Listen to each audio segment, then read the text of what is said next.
अध्यक्ष जी, companies act, limited liability partnership act,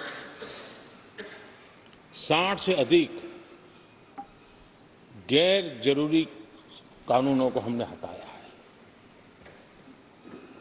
ease of doing business, इसके लिए ये बहुत बड़ी आवश्यकता थी, क्योंकि अब देश को आगे बढ़ना है तो बहुत सारी रुकावटों से बाहर आना पड़ेगा।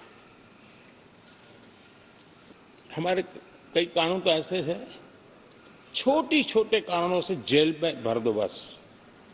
यहां तक कि फैक्ट्री है और उसके शौचालय को 6 महीने में एक बार अगर व्हाइट वॉश नहीं किया है तो उसके लिए जेल थी, वो कितनी बड़ी कंपनी का मालिक क्यों न हो। अब ये जो एक प्रकार की जो अपने आप को बड़े लेफ्ट लिबरल कहते हैं, उन लोगों की आइडियोलॉजी, और देश में ये तुमारशाही का जमाना, उन सारों से मुक्ति दिलाने का हमें भरोसा होना चाहिए भाई। वो करेगा। आज लोगों के घरों में लिफ्ट होती है, वो सोसाइटी फ्लैट वाले लोग अपनी लिफ्ट रिपेयर करते ही है जी, हर चीज कर लेते हैं। तो ये जो समाज पर, नागरिक पर भरोसा करने का काम, बहुत तेजी से बढ़ाने का काम 17वीं लोकसभा ने किया है। और इसके लिए जन विश्वास एक्ट, मैं समझता हूं 180 से ज्यादा प्रावधान डीक्रिमिनलाइज करने का काम किया है। जो मैं कहा, छोटी छोटी बात में जेल में डाल देना, ये डीक्रिमिनलाइज करके हमने नागरिक को ताकत दी है। वो इसी सदन ने किया है, यही माननीय सांसदों ने किया है। कोर्ट की चक्कर से जिंदगी बचाने के लिए बहुत महत्वपूर्ण काम, कोर्ट के बाहर विवादों से मुक्ति, उस दिशा में एक महत्वपूर्ण काम, मध्यस्थता का कानून, उस दिशा में भी इसी माननीय सांसदों ने बहुत बड़ी भूमिका अदा की। जो हमेशा हाशिए पर था, किनारे पर थे, जिनको कोई पूछता नहीं था, सरकार होने का उनको एहसास हुआ है। हाँ, सरकार है, हम है। जब कोविड में मुफ्त इंजेक्शन मिलता था ना, उसको भरोसा होता था, चलिए जान बच गई, सरकार होना का उसको एहसास होता था। और यही तो सामान्य मानवीय की जिंदगी में बहुत आवश्यक होता है। वो असहायता न अनुभव, अब क्या होगा, ये स्थिति पैदा नहीं होनी चाहिए। ट्रांसजेंडर समुदाय अपमानित महसूस करता था, और जब बार बार वो अपमानित होता था तो उसके अंदर भी विकृतियों की संभावनाएं बढ़ती रहती थी, और ऐसे विषयों से सब लोग दूर भागते थे। 17वीं लोकसभा के सभी माननीय सांसदों ने ट्रांसजेंडर्स के प्रति भी संवेदना जताई, और उनके जीवन में भी बेहतरीन जिंदगी बने। और आज दुनिया के अंदर जब भारत ने ट्रांसजेंडर के लिए किए हुए काम है, जो निर्णय किए, इसकी चर्चा है दुनिया को बड़ा।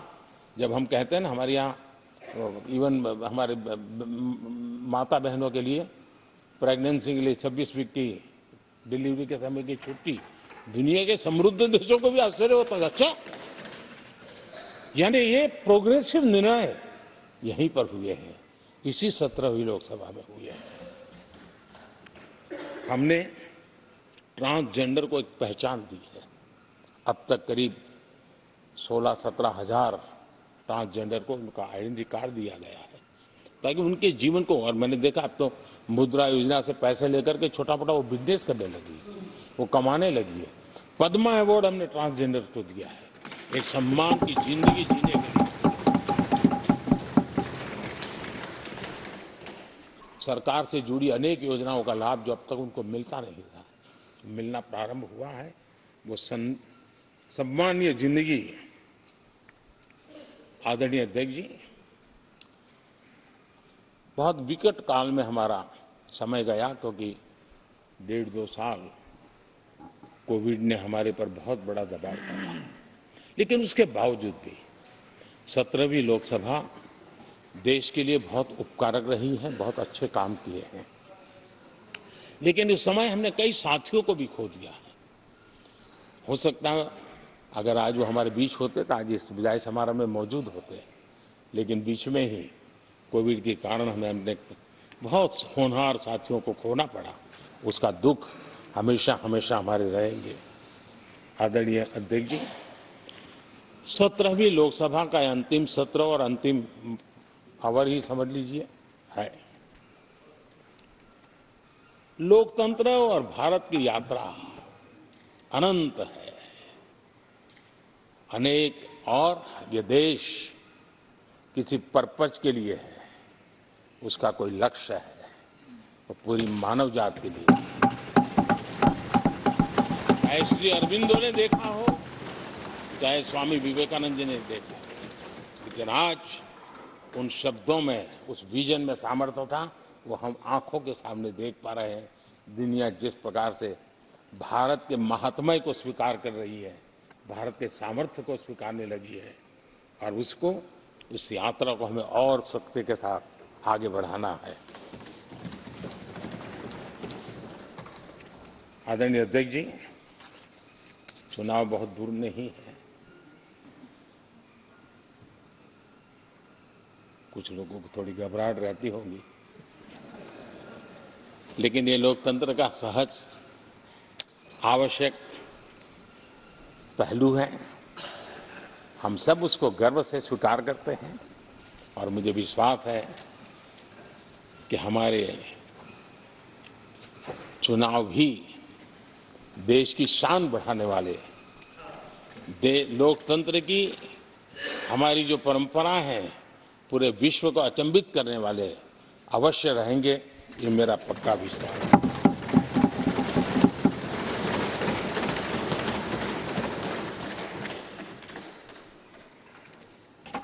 आदरणीय अध्यक्ष जी, मैं सभी माननीय सांसदों का जो सहयोग मिला है, जो निर्णय हम कर पाए हैं, और कभी कभी हमले भी इतने मजेदार हुए हैं कि हमारे भीतर की शक्ति भी खिल करके निकली है। और मेरा तो परमात्मा की कृपा रही है कि मुझे जब चुनौती आती है तो जरा और आनंद आता है। हर चुनौती को हम सामना कर पाए हैं, बड़े आत्मविश्वास और विश्वास के साथ हम चले हैं। आज राम मंदिर को लेकर के इस सदन ने जो प्रस्ताव पारित किया है, वे देश की भावी पीढ़ी को इस देश के मूल्यों पर गर्व करने की संवैधानिक शक्ति देगा। ये सही है कि हर किसी में ये सामर्थ्य नहीं होता है कि ऐसी चीजों में तो कोई हिम्मत दिखाते हैं, कुछ लोग मैदान छोड़ के भाग जाते हैं, लेकिन फिर भी भविष्य के रिकॉर्ड को देखेंगे तो आज जो व्याख्यान वो हुए हैं, जो बातें रखी गई हैं, उसमें संवेदना भी है, संकल्प भी है, सहानुभूति भी है, और सबका साथ सबका विकास के मंत्र को आगे बढ़ाने का उसमें तत्व भी है।